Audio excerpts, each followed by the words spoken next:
February the 28th was National Cake Day, but that's no reason, because it's gone, there's no reason to not eat cakes anymore.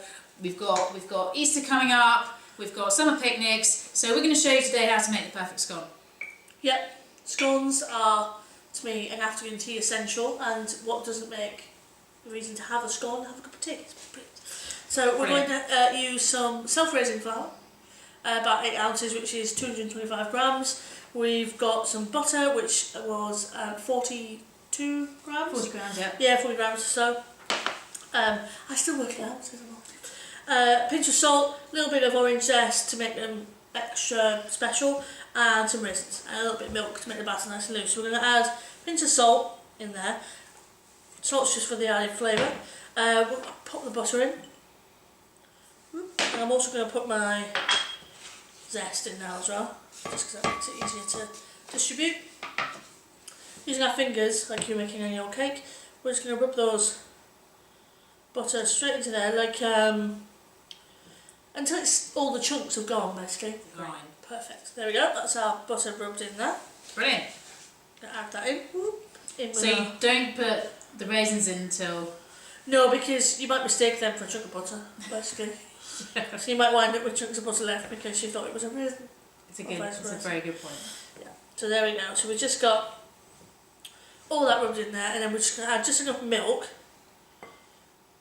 which is we've got about half a cup here. Cherry scone. So how would the recipe change for all of those? You'd still use the same base mixture? You'd still use the same base mixture. Leave out it's the... liquid that you're wanting not to change too much. There we go. You see how that's now come together as one.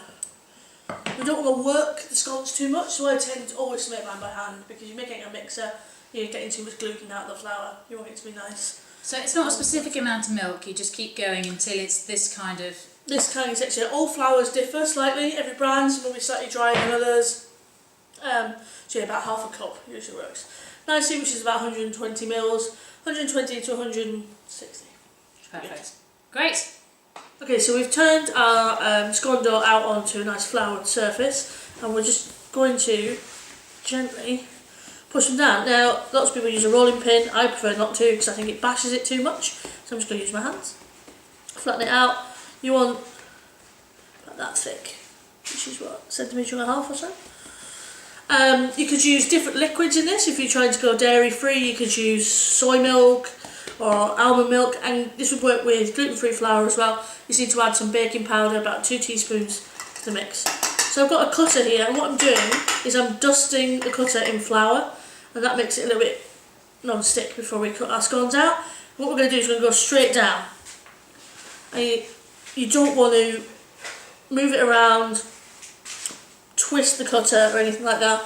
You want a straight down movement, okay? And what that does is it makes the sides of your scone, if we just lift that up and have a look, nice and clean cut. If they're mushed, then your scones don't rise properly. Goes out straight onto a baking sheet. We've got our oven preheated, nice and hot actually, because the heat is what will make them rise quickly. So we want it on about 210, 220, depending if you've got a fan oven. If you've got a fan oven at home, you just want it to be a little bit cooler. So about 210 is fine. Non-fan, a bit hotter, there we go. So straight down, you hear the air even being forced out as I do that, so you've got your lovely scones. We're just going to do 6 there for illustration purposes. I love, if you don't want to kind of overwork these, like I said, so you don't want to roll it more than a couple of times, so I always like to make like 6 and just bake this around the edges and then have that as a treat. Nobody's looking. Later, that's the cook's treat, not the pretty scones. Just going to brush the tops with a little bit of milk for pretty purposes. It will give it a nice colour on the top, and then we're just going to pop them in the oven for about, we're going to check after 12 minutes, but it could take up to like sort of 15. What you want is a nice golden, that's okay, so that'll be nice and fluffy in the centre. There we go. After a long hard day, nothing beats a cup of tea and a scone.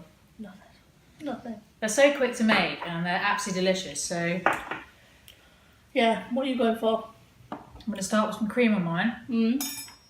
The right way around. The right way around. Yeah. Some people I know think it's the other way around. Apparently one way's Devon, one way's Cornwall. I can't remember which one's which. I might need a bit more. Of course. So, Too much. the lovely thing about scones is they go with everything. I'm going to have mine with a bit of bay tree passion fruit curd, which is one of my favourites. Definitely my favourite curd. Amazing on meringue pies as well. Yeah. Brilliant. That's definitely my favourite. I might try some of your homemade Nutella in a minute. That is especially good. Cheers. Cheers.